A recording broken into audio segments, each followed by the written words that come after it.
I'm 65 years old now, and I've chosen to step back from people. Here's the deep reason why reaching the age of 65 brings some of the most profound and transformative shifts in how we perceive life, our relationships, and the very nature of time itself. For many decades, I was the type of person who was always there for everyone around me. Friends, family members, neighbors, acquaintances, you name it. I showed up consistently, offered support whenever it was needed, and tried my best to be reliable in every possible way. But as the years accumulated, and I gained more wisdom through lived experience, I slowly came to understand a powerful truth.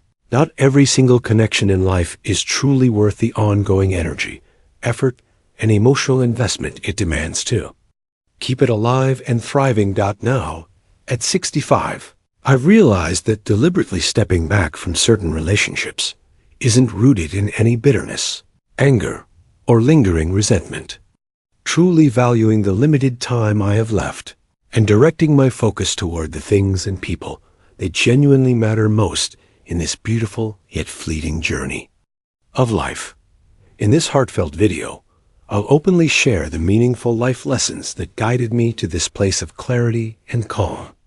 We'll explore everything from the way time begins to feel incredibly precious and irreplaceable as we age, to the natural evolution of relationships over the decades, and even how embracing solitude has transformed into a wonderful source of deep joy and contentment rather than any sense of painful loneliness or isolation. If any part of this message resonates with your own experiences, or perhaps gently challenges the way you've been thinking about your social connections, then you're absolutely in the right place. I'd truly appreciate it if you could take a quick moment right now to like this video and subscribe to the Candle of Wisdom channel. Richer and more fulfilling chapter of life. So let's ease into this conversation and get started. 1. Time feels more precious than ever before when you reach 65. One realization stands out with crystal clear clarity. Time is no longer something that stretches out infinitely before us. In our younger days, it often seemed like we had endless hours, days, and years ahead, or take on countless obligations simply because we felt we should. But now, every single moment carries a special weight and beauty. Doesn't stem from fear or anxiety about the future. Rather, it arises from accumulated wisdom and a deeper understanding of life's rhythms. Time is no longer just numbers ticking away on a clock or calendar pages turning. It has become the very foundation for how I consciously choose to structure and live each day. Every sunrise now appears more vibrant and inspiring. Every meaningful conversation with someone I truly care about feels richer and more profound. Even the quiet, ordinary moments, like slowly sipping a warm cup of coffee in the morning light or taking a peaceful walk through the park, surrounded by nature, hold a significance and depth that I rarely noticed or appreciated in my busier, younger years. I've learned through experience that not every activity, distraction, or person deserves even a small portion of my remaining time. This isn't about being selfish or cold-hearted.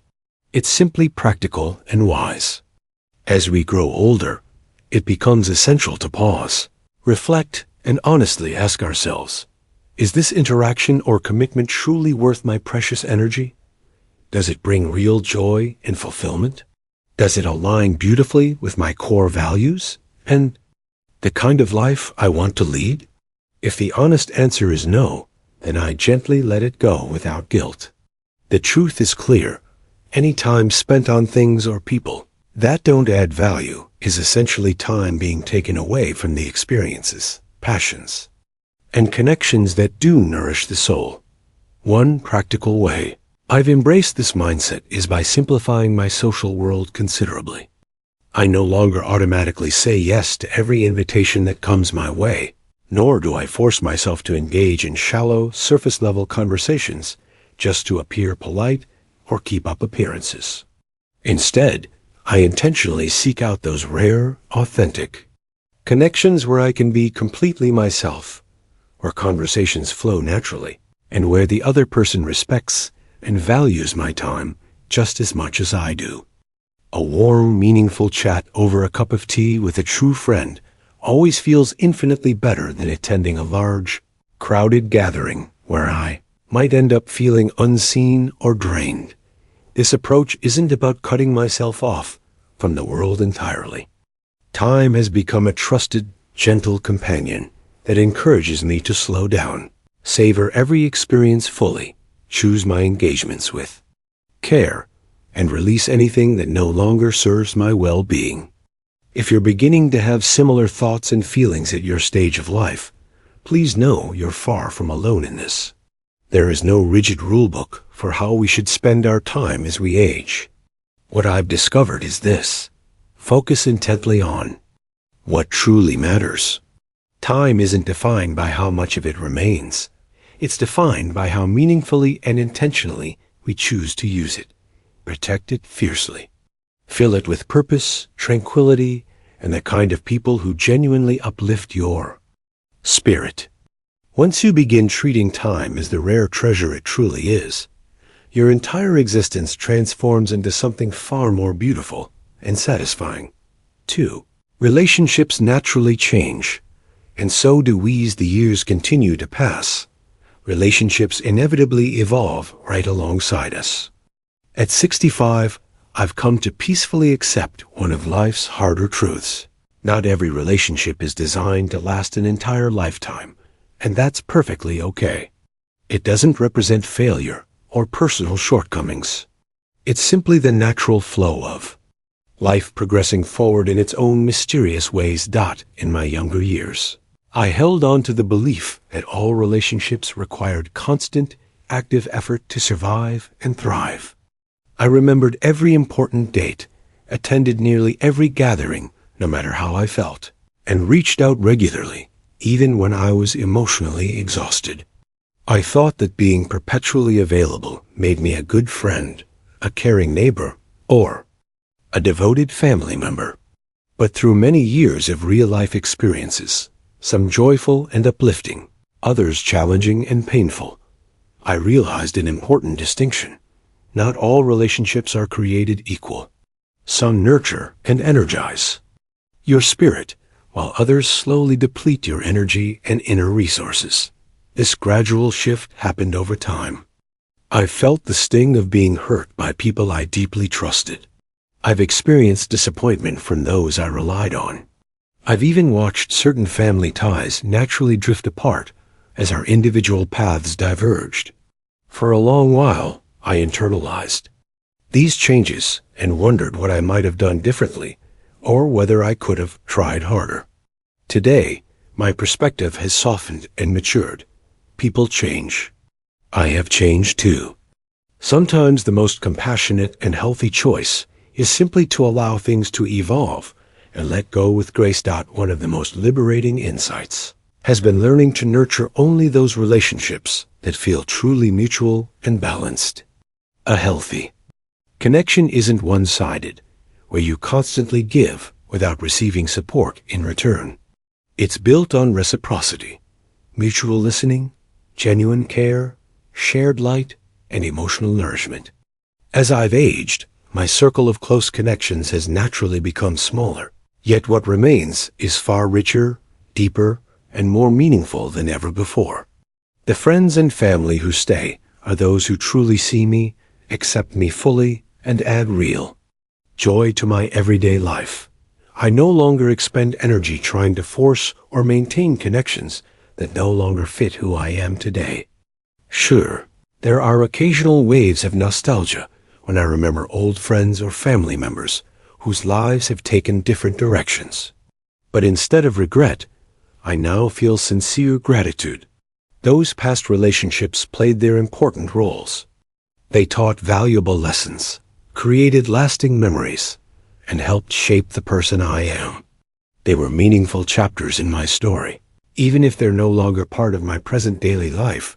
My advice is this: don't cling to relationships purely out of guilt, habit, or obligation. Just like life itself, our connections are meant to grow, change, and sometimes naturally fade. Focus your precious energy on the ones that bring you genuine peace, understanding, and happiness. By doing so, you'll find yourself surrounded by authentic love, real support, and the kind of bonds that truly make this life feel worthwhile and deeply rewarding. 3. Trust becomes more complex and valuable. Trust stands as one of the most delicate, yet essential elements in any relationship. At this stage of 65, I've learned that trust should never be given too freely or lightly. It's a precious, sacred bond, and once damaged, the healing process can take considerable time. Sometimes, even a lifetime. Earlier in life, I trusted people quite easily. I saw the best in everyone and offered my loyalty, time, and heart openly. While this openness brought many wonderful experiences, it also led to painful heartbreaks. Over the decades, I've been disappointed by close friends who seemed more interested in what I could provide than in who I truly was. Family dynamics shifted in unexpected ways, and professional relationships sometimes revealed self-interest over shared goals. These moments didn't turn me bitter, but they certainly made me wiser and more discerning. Now, when new people enter my life, I approach things more thoughtfully. I pay close attention to their actions, consistency, and true intentions rather than rushing into deep connections. This isn't paranoia, it's self-protection and careful wisdom. Importantly, I've also learned to trust myself more deeply than ever. My instincts have become a reliable guide. If something feels off or misaligned, I no longer ignore those quiet, inner signals. I've walked away from situations or people that felt toxic, no matter how long they had been part of my story, because preserving my peace is always worth it. Thankfully, trust is still very possible in this chapter. It just requires more balance, patience, and boundaries. Small, genuine acts of kindness from others, a helpful neighbor, a thoughtful stranger, still restore my faith in humanity. The secret lies in giving trust gradually to those who consistently demonstrate reliability, kindness, and respect. Keeping my circle intentionally smaller has allowed me to build stronger, more secure relationships. 4. The world has changed so much, it's impossible at 65 not to notice how dramatically the world around us has transformed. Life moves at a faster, busier, and more technology-driven pace than ever. While progress brings conveniences, it often leaves behind a sense of genuine warmth, simplicity, and human connection that I remember from earlier times. I grew up in an era where relationships felt more authentic and unhurried. Neighbors were true community members. Families gathered often because they wanted to, not out of duty. Conversations were heartfelt and lingered. Today, everyone seems caught up in endless pursuits, notifications, and schedules. I value video calls with grandchildren, but nothing compares to sitting together, sharing unfiltered moments. In this noisy world, I consciously choose simplicity, stepping away from constant distractions to focus on real conversations and quiet joys. Slowing down isn't rejecting modernity. It's wisely selecting where to invest energy for a more authentic life. 5. Solitude isn't the same as loneliness. Solitude and loneliness are completely different experiences, and recognizing this has been incredibly freeing. Loneliness brings an empty ache from missing connection. Solitude, however, is a peaceful, chosen space for reflection, renewal, and self-discovery. In these quiet times, I find profound clarity, watching sunsets, enjoying tea on the porch. It builds inner strength, gratitude for my journey. Embracing it brings balance and unexpected joy. 6. Why I avoid people now. Avoiding certain people isn't about resentment or shutting out the world. It's about protecting the hard-earned peace I've cultivated. I used to stretch myself thin to be available for everyone, but it left me drained. Now, I prioritize mutual, uplifting connections and let go of negativity, drama, or one-sided demands. This brings freedom, deeper fulfillment, and space for what truly lights me up. 7. Is this a shared experience? Many people my age share similar feelings. We're choosing quality over quantity in relationships, prioritizing peace and learning. Self-preservation. If you're feeling this shift, know it's a sign of growth, not something wrong. You're not alone. Together we can embrace more authentic living. 8. Embracing this beautiful chapter of life.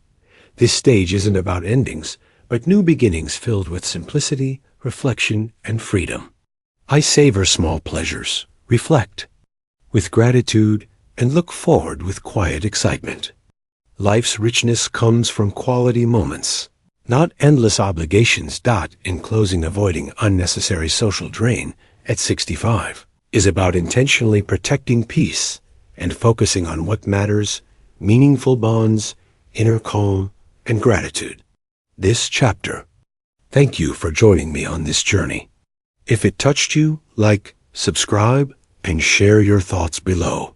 Here's to embracing wisdom, simplicity, and joy in our later years.